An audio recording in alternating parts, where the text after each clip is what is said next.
Welcome from the Gamescom 2015, where we have the 17-inch Alienware notebook now in our hands that looks essentially like the last year's device, but there's a few tiny hardware details that change now that of course mean a lot in terms of speed. So again, from the outside, still nice little metal cover with a few LED stripes and a nice Alienware logo that you can change of course the color of in the software internally, but also a few new ports that you will see when I turn it around. On the other side, on this side still just the headset jacks, USB type 3.0, Kensington and power. On the back you will see there is only HDMI and the graphics amplifier port, which are not that interesting because there's no display port now anymore. But why? There's a simple reason for that. We have now USB type C, which allows us to use display port, or HDMI 2.0 with up to 4K resolution with more than 30 Hertz, for example, and other adapters you can buy of course from the Dell website or from anywhere else with type C, which is quite awesome. Also USB type 3.0 again, network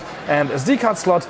Otherwise nothing much interesting. A few speakers on the front, and then if you open it up you will see also that there is a really huge and nice display inside, which supports up to 4K. This is now non-glare, non-touch, but of course Windows 10 would be running.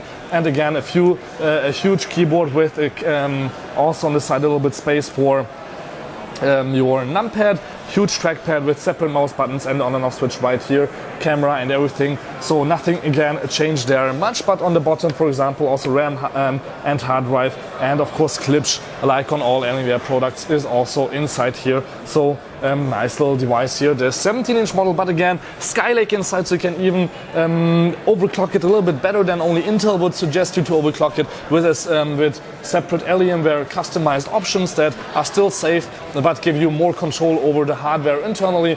And again with the graphics amplifier, maybe you guys don't know that you can just buy an external graphics card here in this box that you can close up, but of course open it looks a little bit better with the GTX 980, or next year maybe a new model, or in 2 years a new model will be out from the graphics card. So after 1 or 2 years, if you don't want to buy a new notebook for 2,000-3,000 euros, you just have to buy a new graphics card here with the amplifier, and then you will be fine. You can still play all the 4K games on the notebook without having to use an external display, even with the amplifier. So this was the Alienware 17. If you want to see a comparison between the 15, 13 and 17, check out also my YouTube channel, subscribe. There's also one on there. Thank you much for tuning in. This is available now on the website of course of Alienware. Thanks much for tuning in, and until next time, peace and then again.